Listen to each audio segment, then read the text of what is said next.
Poder sentar, igreja.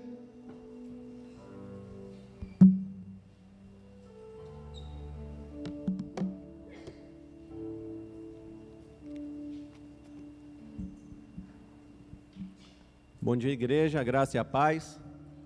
Bom dia para você que está em casa, nos assistindo. Com certeza o Senhor tem algo para nos comunicar nessa manhã. Amém, igreja? Bom, queridos, vocês sabem que nos últimos meses aí, a gente conversou sobre os 5 princípios da igreja multiplicadora. Vocês lembram aí quais foram os princípios? Vamos começar lá do primeiro. Oração. A oração, ele fala sobre o poder da igreja que ora, né? Uma igreja sem oração é uma igreja sem poder. Então, precisamos orar para poder avançar. O segundo princípio, vocês lembram? Evangelização discipuladora, né? Não é sobre entregar folhetos no domingo, é sobre caminhar com pessoas, é sobre falar de Jesus para elas, vivendo com elas, né? Demonstrando o caráter de Cristo em você. Terceiro princípio, quem lembra? Não vão brigar para falar todo mundo junto, um de cada vez, tá?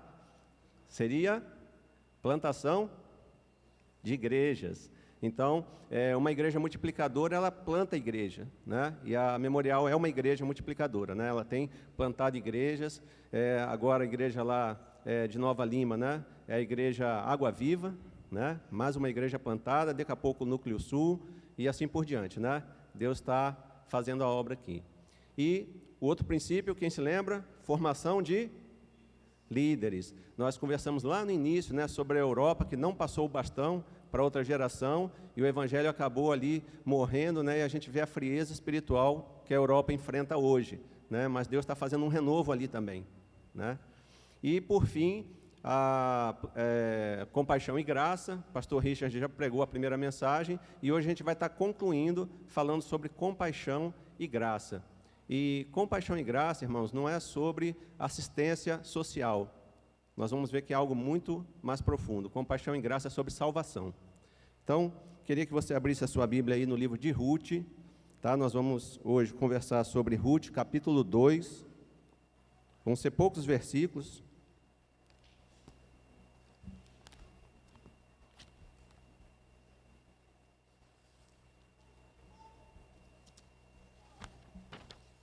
Enquanto eu estava estudando esse texto, quanta coisa o Senhor falou ao meu coração, e a gente pensa que compaixão e graça é algo da nova aliança, do Novo Testamento, mas você vai ver que na velha aliança, no Velho Testamento, está impregnado de compaixão e graça. Inclusive, as leis, né? A lei do levirato, ele vai tratar sobre essa questão social e sobre essa justiça social. E a gente vai hoje aprender 2 princípios, né? 2 leis espirituais que a gente precisa aplicar como igreja para exercer, para agir em compaixão e graça. Amém? Bom, Deus, na sua soberania, Ele está desencadeando o seu plano de salvação. Então, isso Ele está fazendo no decorrer da história. E no desencadeamento desse plano de salvação, Ele não está alheio ao sofrimento humano. Ele está vendo o sofrimento humano. E Ele deixou princípios para a sua igreja, nós já vimos aqui os princípios, entre eles o compaixão e graça, onde, por meio da igreja, esse sofrimento pode ser aliviado, pode ser amenizado com um fim. Não é simplesmente você dar coisas. Por exemplo, se um mendigo chega aqui na igreja e a gente dá para ele um lanche, nós estamos fazendo ação social. Mas nós fazemos compaixão e graça quando a gente chama essa pessoa para perto e a gente fala, você vai ganhar o lanche. Mas antes, eu quero que você ouça sobre a pessoa que está dando esse lanche para você. Ele tem um nome, ele se chama Jesus. Então, você está fazendo compaixão e graça. E nesse texto de Ruth, que a gente vai expor hoje, você vai entender bem isso, que se você fizer compaixão e graça, sem aplicar essas leis espirituais, você está fazendo apenas assistencialismo. E aí você vai estar só fomentando aquela situação na vida daquela pessoa. Amém, igreja? Então, no consciente coletivo, arraigado nas nossas mentes um paradigma teológico que o tipo de ajuda que a gente dá deve ser por meio do merecimento. Então, se você vê lá em João 9:2, olha só o que os discípulos perguntaram para Jesus quando ele foi curar um cego. Eles falaram o seguinte, Seus discípulos lhe perguntaram: Mestre, quem pecou, este homem ou seus pais, para que ele nascesse cego? Está entendendo o paradigma teológico deles? Ele merece, mas foi o pai deles ou eles que pecaram? E Jesus, não, nem um nem outro, isso é para a glória de Deus. Então, está na nossa mente também, quando a gente vai fazer ação social, ou quando a gente vai exercer compaixão e graça, se aquela pessoa merece ou não merece. Não é assim, pastor? A Nilce, né, ela brinca comigo, mas bem carinhosamente, ela fala assim: amor, você é muito besta. Você fica ajudando essas pessoas, daqui a pouco eles vão ali beber, daqui a pouco eles vão ali se drogar, né? Mas hoje a minha esposa também, ela vai entender esse princípio bíblico, que não é sobre merecimento. E a gente vai entender que intencionalmente, todo tipo de ação que você faz tem um propósito. E aí nunca mais ela vai falar: amor, você é besta. Não, amor, vai lá, faz, porque é isso que Deus requer de nós. E talvez você vá quebrar esse paradigma hoje também. Amém? Bom, vocês estão com o Ruth aberto aí, capítulo 2, nós vamos ler o versículo 1 a 3. Eu tenho os slides aí, tá? Vocês podem colocar para eles. O tema da mensagem hoje é a soberania de Deus e o sofrimento humano. Como que a igreja pode atuar, né, sem transgredir, sem se colocar como obstáculo nesse plano soberano de Deus de agir na vida das pessoas. Porque é verdade que muitas vezes, ao ajudar uma pessoa, a gente está fomentando o erro na vida dela, não é assim? Então, aquela pessoa que é uma má administradora dos seus recursos, você fica tirando, às vezes, daquilo que você não tem, né? Ou seja, vai fazer falta na sua casa, e você vai lá ajudar aquela pessoa que está gastando o dinheiro dela sem sabedoria. Então, nesse quesito, você está sendo um empecilho naquela obra que Deus quer fazer na vida daquela pessoa, porque você não está ensinando nada para ela. Mas quando você exercer compaixão e graça com esses dois princípios eternos, né, essas duas leis, você vai ver que você vai estar fazendo algo que vai promover uma transformação na vida dessa pessoa. Amém? Então a gente vai ler Ruth. Abra aí a sua Bíblia, capítulo 2, vamos ler primeiro 1 a 3. Noemi tinha um parente por parte de seu marido, um homem rico e influente, da família de Elimeleque. Vai guardando esses nomes aí, tá? Que se chamava Boaz. Ruth, a moabita, disse a Noemi: deixa-me ir para colher espigas no campo de quem permitir. E ela lhe respondeu: vai, minha filha. Ela foi e, chegando ao campo, recolhia as espigas que os ceifeiros deixavam para trás. Por coincidência, aquela parte da plantação pertencia a Boaz, que era da família de Elimeleque. Agora pula lá para o versículo 20. E Noemi disse à sua nora: seja ele abençoado pelo Senhor, que não deixou de mostrar benevolência nem para com os vivos, nem para com os mortos. Noemi ainda lhe disse: esse homem é parente nosso, um dos nossos resgatadores. Vamos orar, igreja? Fecha seus olhos. Pai, obrigado pela Tua palavra que foi transmitida neste momento. Ela tem o poder de transformar nossas mentes, transformar nossas vidas. E hoje vamos falar, Pai, sobre esse princípio, Pai, da Tua palavra, que é a compaixão e graça. Não é sobre assistencialismo, não é sobre ação social, mas é sobre salvação. Que o Senhor fale ao meu coração e ao coração dos meus irmãos, para que nós possamos, Pai, ajudar as pessoas com sabedoria, intencionalmente, para levá-las à salvação. Abre as nossas mentes, Pai, abre os nossos ouvidos, daqueles que estão em casa também, Pai, daqueles que estão nos assistindo pela internet, para que eles possam entender, Pai, o propósito que o Senhor tem nesse princípio. Fala, Pai, poderosamente aos nossos corações. Tira toda a barreira de comunicação, todo pensamento preconcebido, quebranta nossos corações nesse momento, Pai, para que a semente da Tua palavra seja plantada nos nossos corações e ela possa germinar, Pai, e produzir muitos frutos. É o que nós te pedimos, Pai, no nome santo e poderoso de Jesus Cristo. Amém. Então, queridos, eu queria agora dar um panorama para vocês desse pequeno texto que a gente leu. O Ruth tem apenas 4 capítulos, mas ele trata sobre salvação.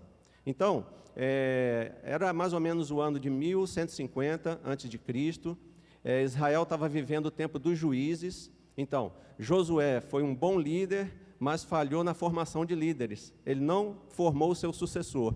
E por ele não ter formado um sucessor, Israel foi dividido em juízes, e a palavra diz que cada um fazia o que achava certo e o que bem entendia, e a nação entrou numa confusão.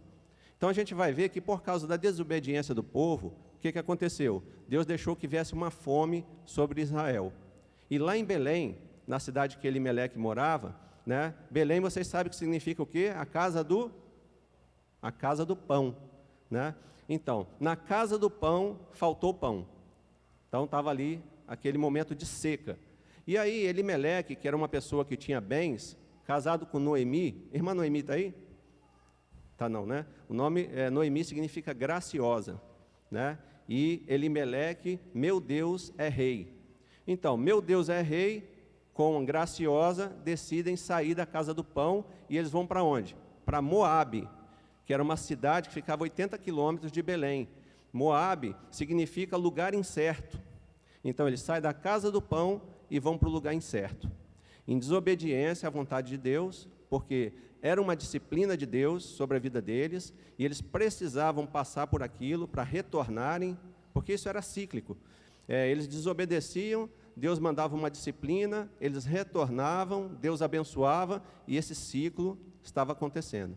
Então, cabia a Elimeleque permanecer como sacerdote ali do seu lar, mas ele saiu e foi para uma terra de inimigos, para Moabe. Vocês sabem quem é Moabe? Vocês lembram da história de Ló? Então, Ló saiu ali de Sodoma, né?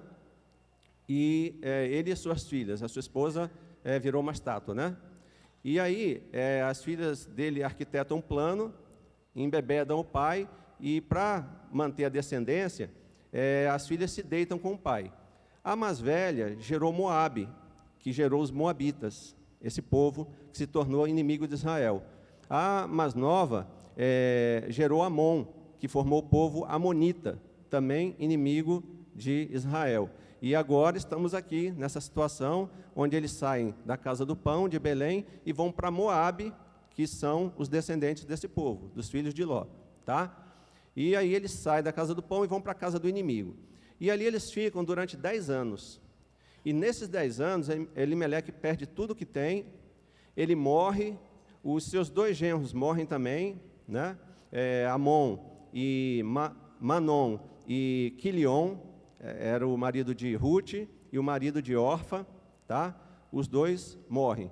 Os nomes, na Bíblia, eles são muito significativos, né? Então, Ruth é companheira fiel, e a gente vai ver que nessa história aí, ela foi uma companheira fiel para Noemi, que Noemi era a pessoa agradável, e quando retornou para Belém, que eles retornam, ela se torna Mara, amarga, uma pessoa que murmurava. E Orfa é aquela pescoço, nuca, é aquela que vira as costas. E de fato Orfa virou as costas para Noemi e voltou para Moabe. Então, toda essa história vai se desenrolando, e no final desses 10 anos eles voltam, Elimeleque morre, os 2 maridos de Ruth e de Orfa morrem também, e essas mulheres viúvas, e a gente sabe que a mulher naquela sociedade, ela não tinha valor, e se ela não tivesse um corpo bonito, ela ia mendigar o pão. Algumas iam se prostituir, porque elas perdiam todo o amparo social, né? Não havia esse amparo social. Embora na lei espiritual de Deus, esse amparo existia. A gente vai conhecer isso aqui hoje, né? Na compaixão e graça. Então elas voltam para a casa do pão, envergonhados, e quando chegam lá, as pessoas olham para Noemi e falam assim: Noemi, é você? Aquela mulher agradável agora era uma pessoa amarga, transfigurada, e ela volta envergonhada para ali, apoiada por Ruth. Ruth se converteu, ela aceitou o Deus de Israel. Noemi talvez fosse só uma religiosa, ela conhecia Deus, mas não tinha se entregado para Ele. E aí elas voltam, e o desenrolar da história vai acontecendo, né? Boaz, que significa força, o Senhor é a nossa força. Boaz é uma tipologia, é um tipo de Jesus, né? O Redentor.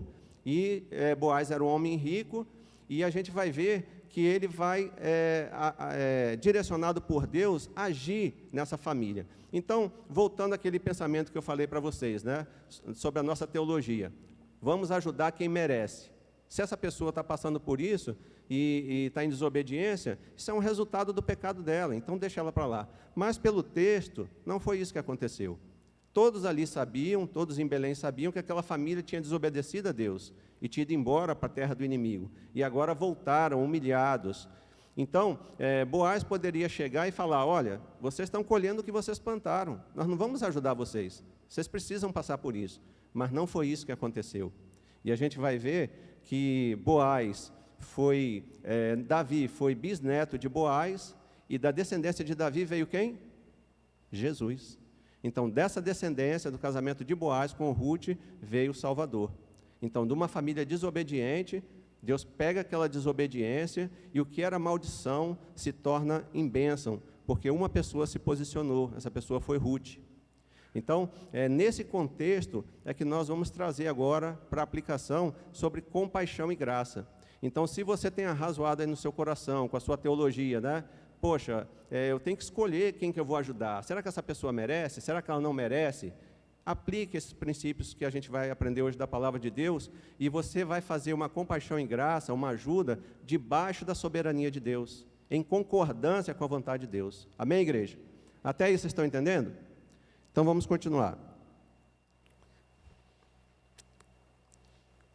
Fixa aí no versículo 2 do seu texto, né? Ruth capítulo 2, vamos repetir aqui. Ele vai dizer o seguinte: Ruth, a moabita, disse a Noemi, deixa-me ir para recolher espigas no campo, de quem permitir. E ela lhe respondeu, vai, minha filha. Quanta coisa a gente pode tirar aqui desse texto. Então, assim, se você age com compaixão e graça sob a soberania, você age com compaixão e graça debaixo, sob a soberania de Deus, quando você permite que alguém possa respigar naquilo que Deus te deu, tá? Então, a primeira palavra que a gente vai aprender hoje, respigar.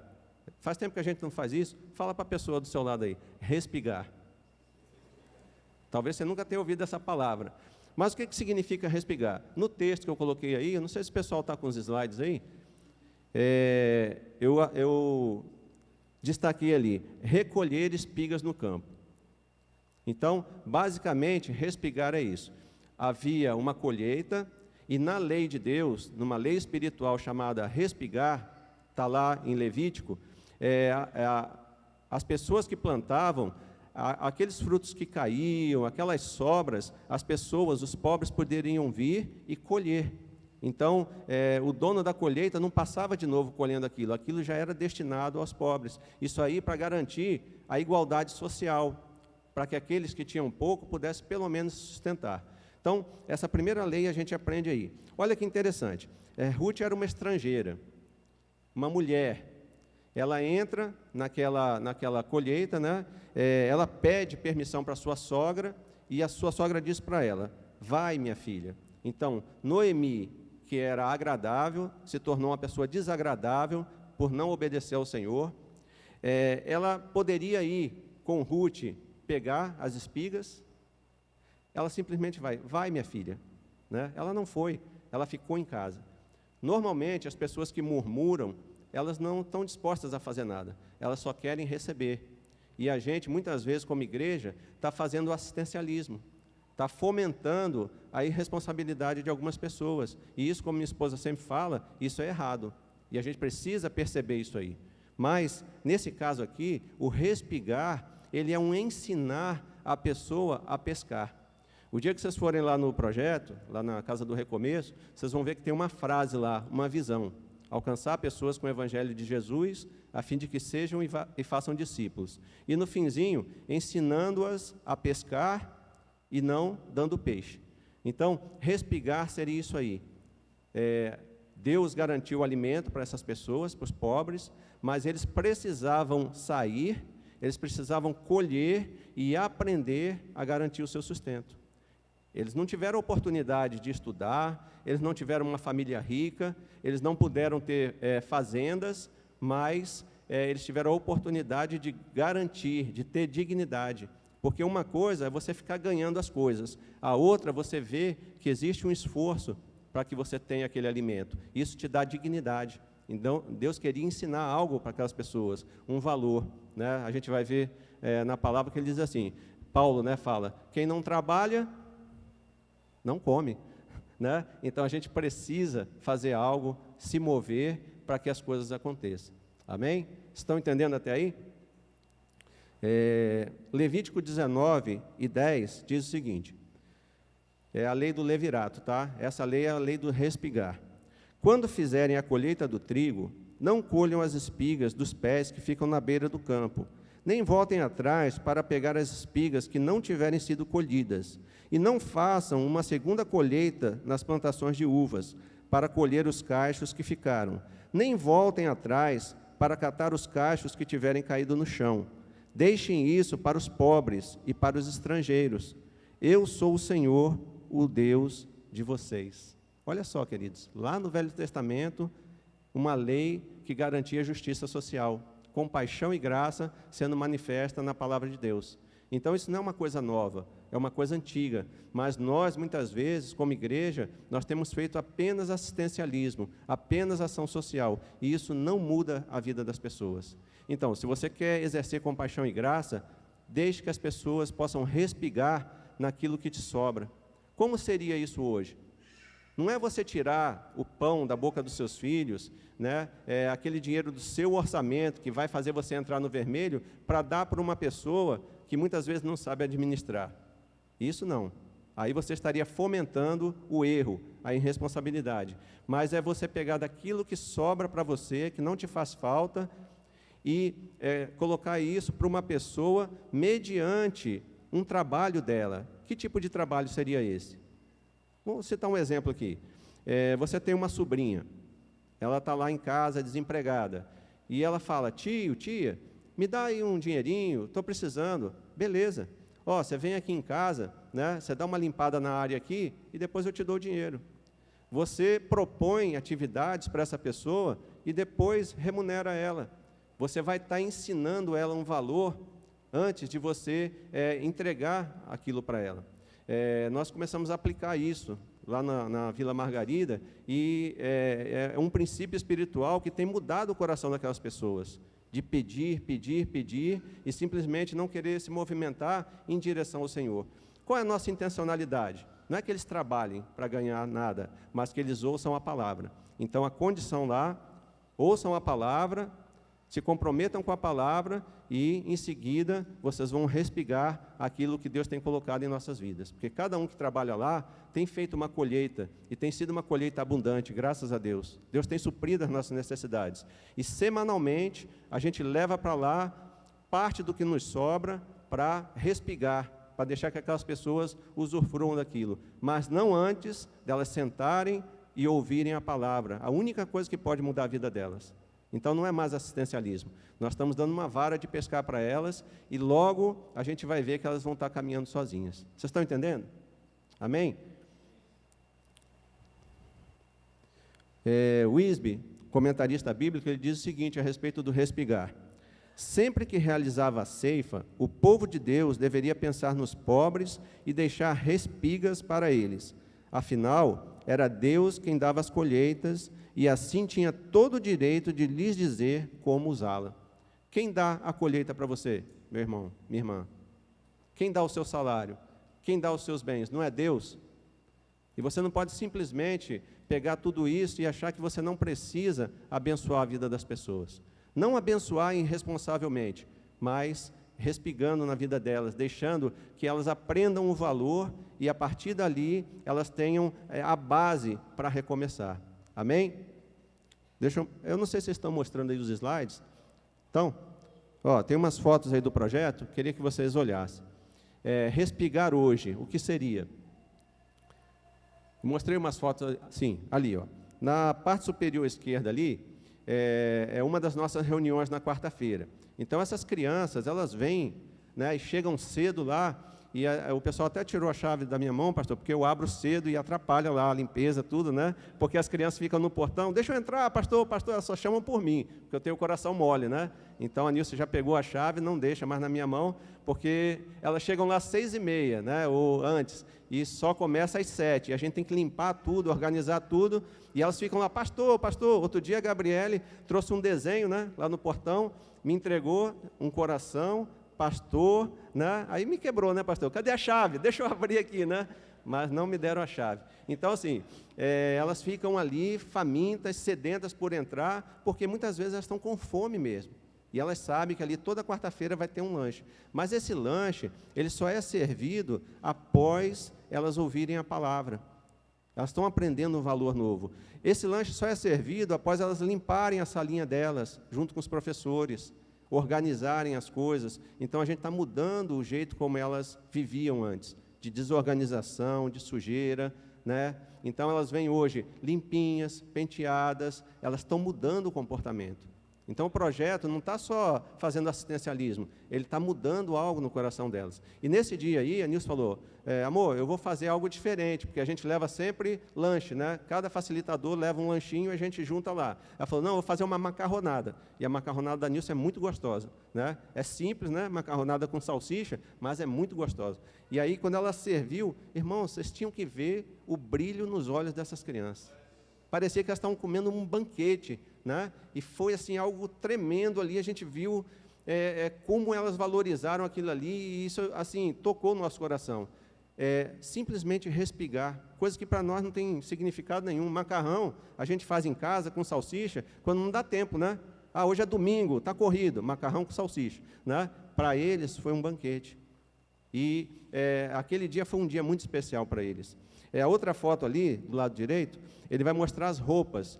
Então, assim, a gente faz um bazar lá, e as crianças, no decorrer da caminhada ali do semestre, eles vão ganhando estrelas pelo comportamento deles. Se chegaram no horário, se fizeram a tarefa, se comportaram na sala, se eles estão ajudando a limpeza, e aí eles vão ganhando estrelinhas.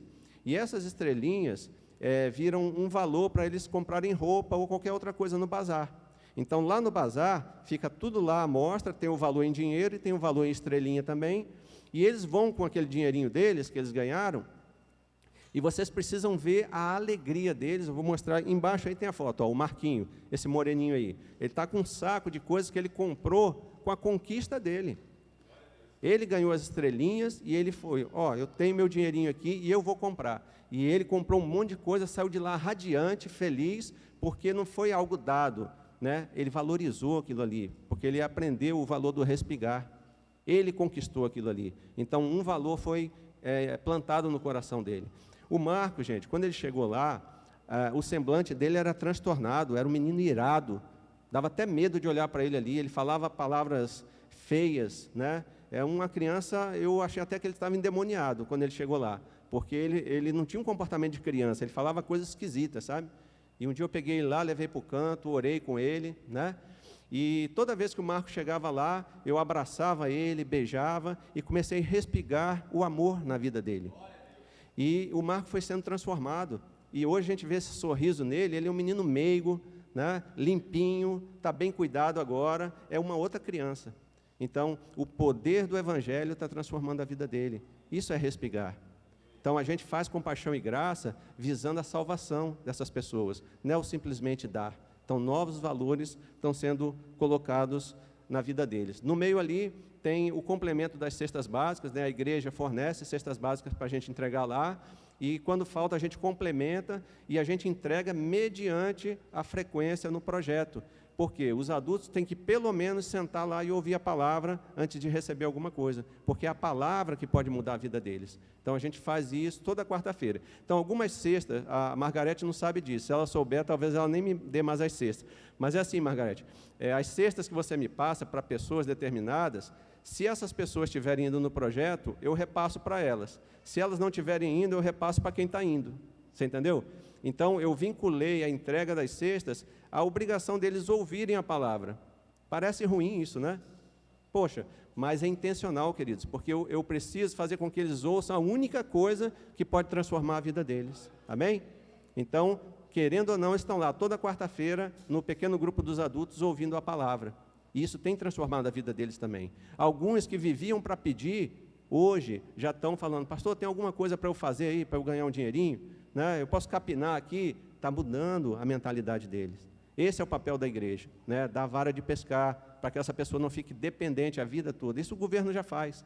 Nosso país é um país assistencialista. As pessoas se acostumaram com isso. Para que trabalhar? vem aí o Bolsa Família, vem o Bolsa não sei o quê, está tudo tranquilo. Mas isso não está mudando a vida dessas pessoas. A gente, como igreja, precisa ir além, né? E mudar realmente o caráter, né, dessas pessoas. Amém? O segundo princípio, né, uma lei espiritual que está lá no Velho Testamento também, é o remir. Então, primeiro a gente respiga, a gente sacia a necessidade básica, porque você não vai conseguir pregar o evangelho para ninguém que esteja com fome. Antigamente a gente saía para pregar, e eu lembro quando eu era criança, saía com minhas irmãs lá, e a pessoa chegava, poxa, mas eu estou com fome. E eu lembro que elas falavam, não, a gente vai orar por você, né? Então, assim, é muito fácil, né? A pessoa está com fome ali, e você, não, Deus vai prover, sendo que você era a pessoa que deveria prover, né? Porque você foi enviado por Deus ali, mas era assim. Mas hoje a gente já tem outro entendimento, né? Primeiro a gente supra a necessidade básica, e quando a pessoa estiver confortável ali, sem fome, sem sede, é a hora dela sentar e ouvir sobre aquele que pode remir, pode resgatar a vida dela. Amém? Então, vai aí no versículo 20, diz o seguinte: e Noemi disse, que o Senhor abençoe Boaz, que sempre tem sido bom, tanto para os que estão vivos, como para os que já morreram. Noemi continuou, esse homem é nosso parente chegado, e um dos responsáveis por nós, em outras versões, nosso resgatador, nosso remidor. Então, nós agimos com compaixão e graça, sob a soberania de Deus, em concordância com a vontade dEle, quando a gente ministra essa lei do remir. O que seria isso, então, na vida dessas pessoas? Nós já respigamos na vida delas, agora nós vamos ser esse agente de remissão, ok? Então, vamos entender isso aí.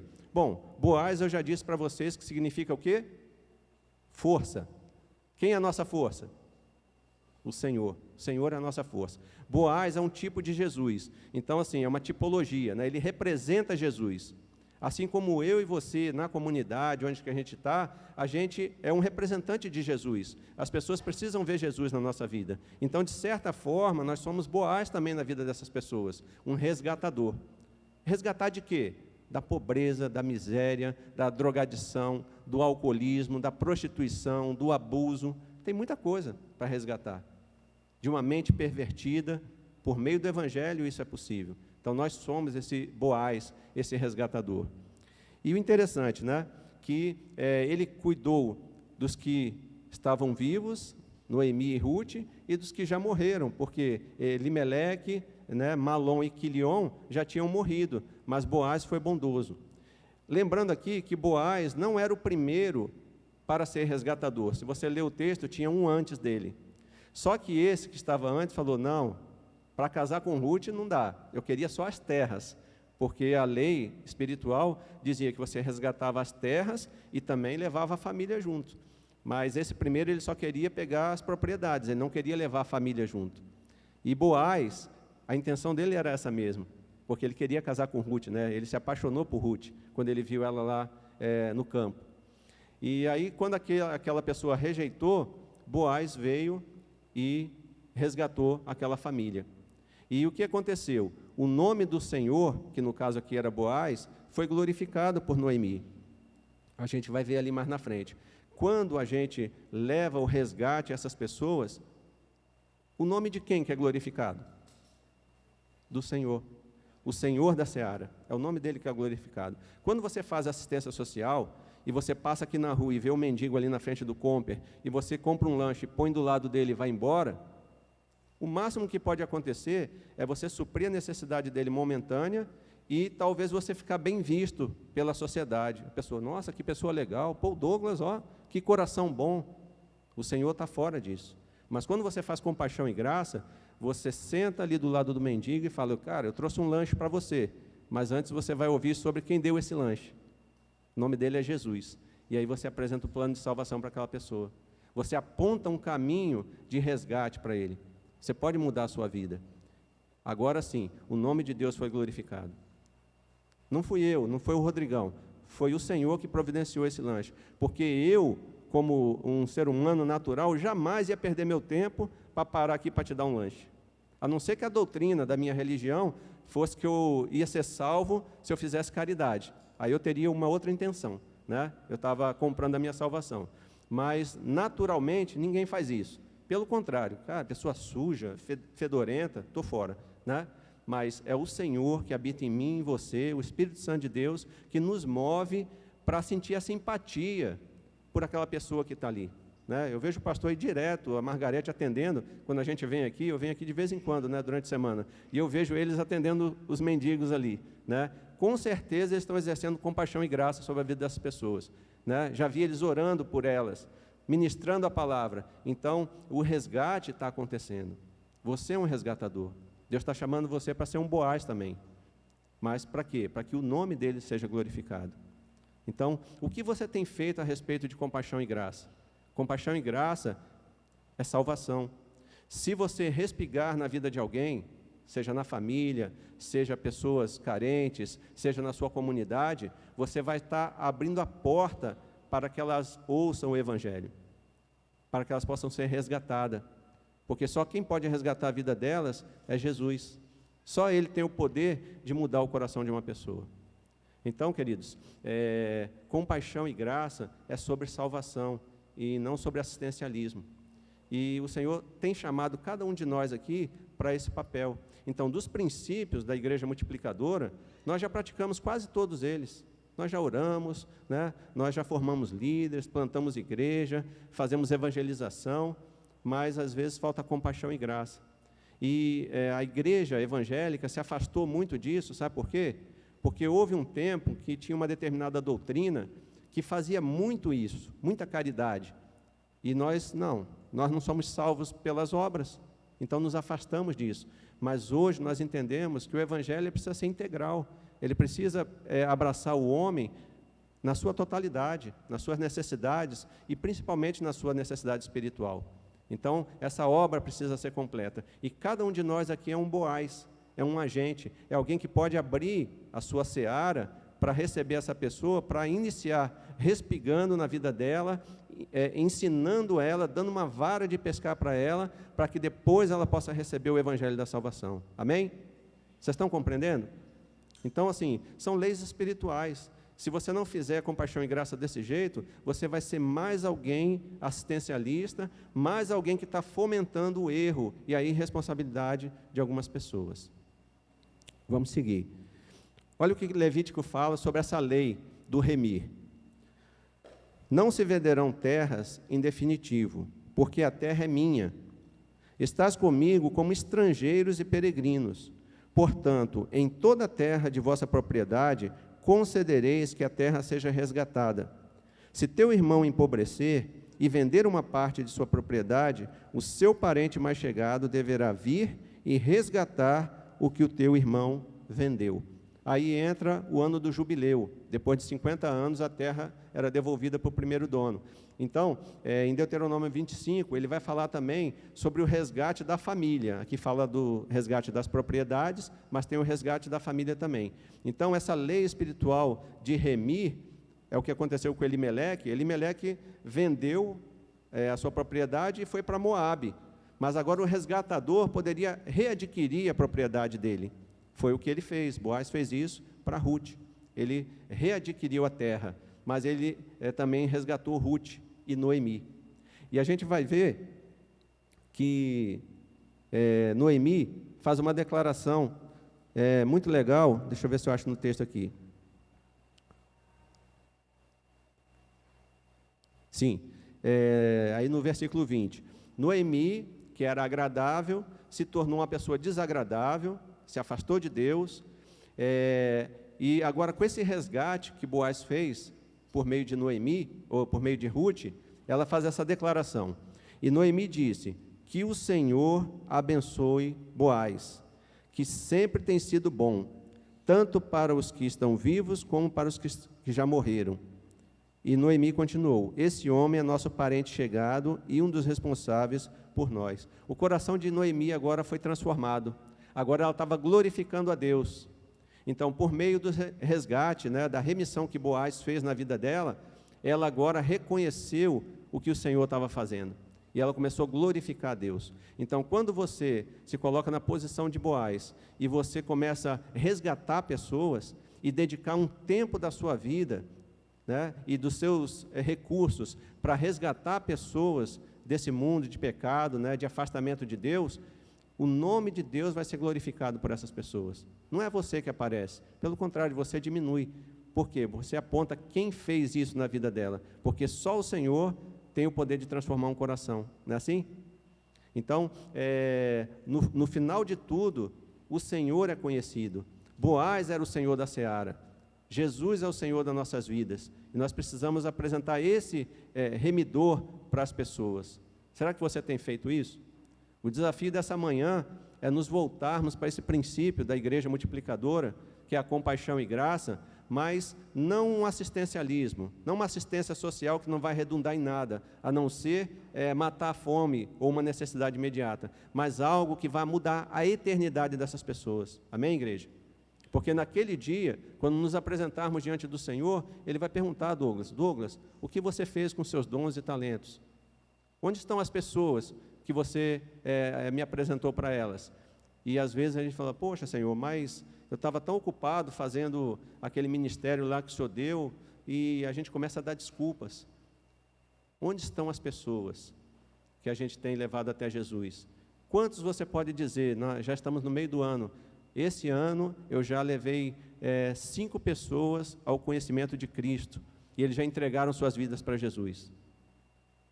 A minha oração, né, eu já falei isso aqui, todo ano, é que Deus me dê pelo menos, eu sou mais humilde do que o pastor Richard, dele foi 200, né, pastor? Mas eu falo, uma pessoa, pelo menos, eu já estou feliz, né, se eu conseguir levar uma pessoa ao conhecimento de Cristo. Um dia eu vou chegar lá, pastor, depois que o senhor der aquele curso do evangelismo explosivo, eu vou bombar, né? Mas, por enquanto, eu ainda estou devagar, né? Mas uma pessoa, pelo menos por ano, né, já traz uma alegria para o nosso coração, não é assim, irmãos?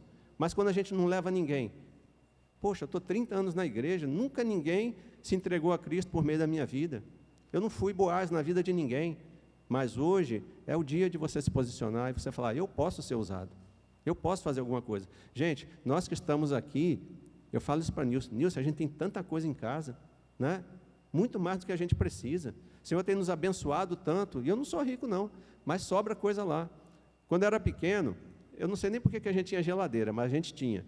Eu abria a geladeira e só tinha água no estado sólido, líquido e gasoso. Só isso, não tinha nada na geladeira. Eu falei, mas para que tem geladeira, né? Hoje, né, a gente está cheio de coisa lá, o Marcelo abre a geladeira, pai, não tem nada gostoso não, tal, a geladeira não tem nem lugar para botar as coisas, né? Mas eles acham que não tem nada, mas tem muita coisa sobrando. E a gente poderia respigar isso na vida das pessoas e abrir a oportunidade para apresentar o resgatador para a vida delas. Amém? Já estamos chegando ao final. O Isbe fala também sobre essa questão do remir o seguinte: quando Noemi viu a cevada, abençoou o homem que permitiu que Rute trabalhasse em seu campo. E quando ficou sabendo que esse homem era Boaz, Noemi bendisse ao Senhor. Que grande mudança no coração dessa viúva aflita. Isso aconteceu em decorrência de uma nova esperança, e quem lhe deu essa nova esperança foi Boaz. Quem nos deu essa nova esperança foi Jesus. Então, quando apresentamos Jesus para as pessoas, algo novo acontece na vida delas. Nós temos experimentado isso, né? Graças a Deus pela oportunidade que o pastor nos deu de servir lá na vila e ter esse contato com essas pessoas. Isso tem transformado a vida delas e tem transformado as nossas vidas também. E a gente vê que sempre a gente pode fazer mais, que a gente tem demais, e a gente poderia repartir mais com uma intencionalidade, levar essas pessoas ao conhecimento de Cristo. Amém? Eu queria que vocês vissem um vídeo agora que vai traduzir bem o que eu falei sobre a questão do resgate. Esse resgate é você dar a alguém algo imerecido. Não é porque eles merecem. Aquelas pessoas aprontam direto. Às vezes eu vou lá sábado, gente, visitar, e sabe o que eu encontro eles fazendo? Enchendo a lata, um som altão, cheio de gente na frente da casa, bebendo, fumando, e eles ficam todos sem graça quando me vê, né? Mas eu faço de conta, meu irmão, tá bom, a sexta está aqui, viu, tá, vou embora, mas na quarta-feira eles estão lá de novo. Eu creio que em algum momento o Senhor vai transformar a vida deles, pela compaixão e graça. Amém? Então, assim, dar para as pessoas algo imerecido. Se essa pessoa chegou até você e não foi até a mim, é porque é você que Deus quer usar.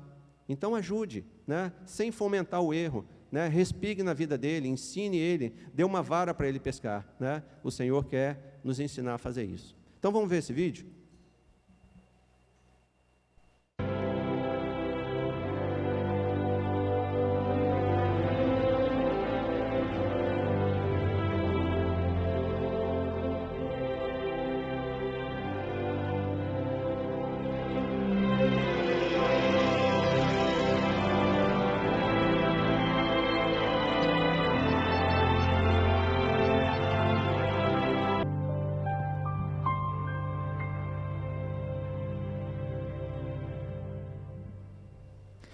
Forte, né, irmãos? Quem entregaria seu filho por alguém que não merece? Até mesmo por alguém que mereça, acho que já é difícil alguém entregar o seu próprio filho. Mas foi o que Deus fez por mim e por você. Estava conversando com o pastor Márcio, essa semana, né, pastor Márcio, sobre a palavra que ele ia trazer. E eu tenho feito esse exercício. Quantas vezes você abre a janela do seu carro e um mendigo estende a mão para você, e você estende a mão para ele, ou não, você estende a mão e fala para ele assim: isso aqui é tudo que eu tenho para te dar. Às vezes você entrega uma moedinha de R$1, às vezes você pode entregar um valor maior, R$10, talvez surpreendentemente um dia você entregar R$100 para uma pessoa que vai... Tem duas coisas: você não está entregando tudo que você tem, porque você sabe o que você tem na sua conta bancária, você sabe talvez o que tem na sua carteira. Quando alguém estende a mão para você e ela não fez nada para merecer o que você vai entregar para ela, eu comentei isso, o pastor Mário me fez lembrar que eu era esse mendigo, que um dia estendi minha mão para Jesus. Ele não olhou para os meus merecimentos, não olhou para quem eu era, mas Ele não só me deu algo, Ele me recolheu, me acolheu e me chamou de filho, me fez herdeiro dele, me levou para morar na casa dele, sem eu merecer nada. É isso, meu irmão, minha irmã, que Jesus fez por você. Então é hora da gente dizer para Jesus: Senhor, que eu comece respingando, até o momento que as pessoas vejam em mim alguém que pode ser a expressão do remidor, daquele que pode remir. Talvez essa manhã seja uma manhã de conserto para mim e para você, de olhar para trás da minha história e saber que eu não tenho, talvez, ganho ninguém para Jesus. Contei isso aqui na igreja, no ano de 2000, eu já era um crente, eu me converti em 1980, no ano de 2000 eu olhei para trás da minha vida, eu vi que eu podia contar nos dedos pessoas que eu tinha levado para Jesus, mas de 2001 para cá, Jesus mudou a minha história, a minha vida, porque eu tenho como estilo de vida poder ganhar pessoas para Jesus, não para memorial, mas para o reino dele. Então nessa manhã seja uma manhã de concerto para você, mas também você que está aqui, e talvez você que está na sua casa vai ouvir essa mensagem, dizer para você, talvez seja uma manhã de você entender que Jesus pode mudar a sua história, mudar a sua vida. Talvez haja alguém que ouviu essa palavra do pastor Márcio nessa manhã e está pensando em desistir, tirar sua própria vida. Talvez você vê que sua vida não tem mais sentido. Talvez você olha para a sua vida e você fala assim: eu não tenho futuro, eu estou preso às drogas, eu estou com uma depressão,